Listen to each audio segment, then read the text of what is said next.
శ్రావణం. ఇప్పుడు పుట్టింది ఇప్పుడు అబ్బాయి ఆషాఢమా? ఇక్కడ కింద దాంట్లో శ్రీ ఒక శ్రీనే, కింద దాంట్లో ఒక శ్రీనే, పైన మాసనాంనాం ఆషాఢ మాసం. త్వష్టనాంనా సి, త్వష్ట నాంనా సి అని రాయి. త్వష్ట చిన్నగా రాయి, నాంనా సి అలా రాయచ్చుగా. ఇది ఇంగ్లీష్ మీడియం, నీట్ గా చెప్పు. దాంట్లో నక్షత్ర నాంనాం వరుణ నాంనాసి, వరుణ నాంనాసి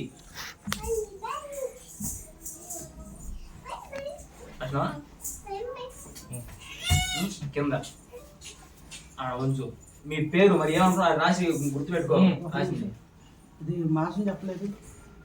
ఆషాఢ మాసం మరి రాశారా? ఆషాఢ మాసే ఫస్ట్ నాంనాసి. ఆషాఢ మాసం రాయలేదు. మాసం మాసం పేరు రాయరు, మాసంలో లేదు పేరు రాస్తారు. ఆషాఢ మాసం రాయాలి.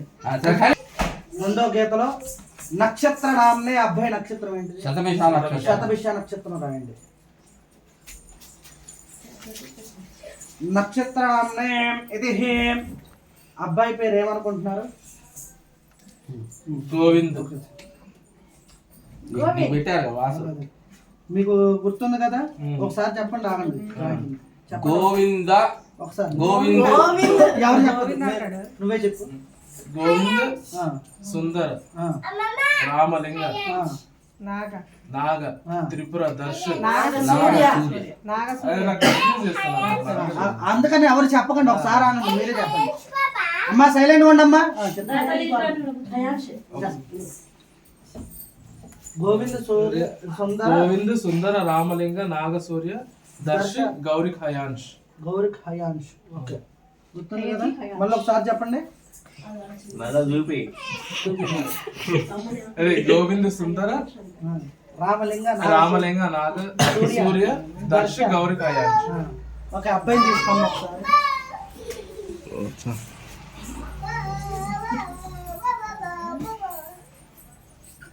గోవిందకు కన్నయ్య అంటాం.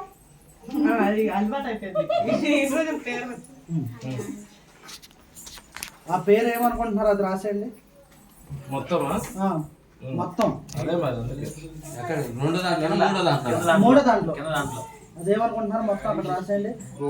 వ్యవహారిక నామ్నా గోవింద్ గోవింద్ రామలింగ సుందర సుందర గోవింద్ రామలింగ గోవింద్ సుందర రామలింగ కాదు, నువ్వు సుందర నాగ నాగ సూర్య దర్శి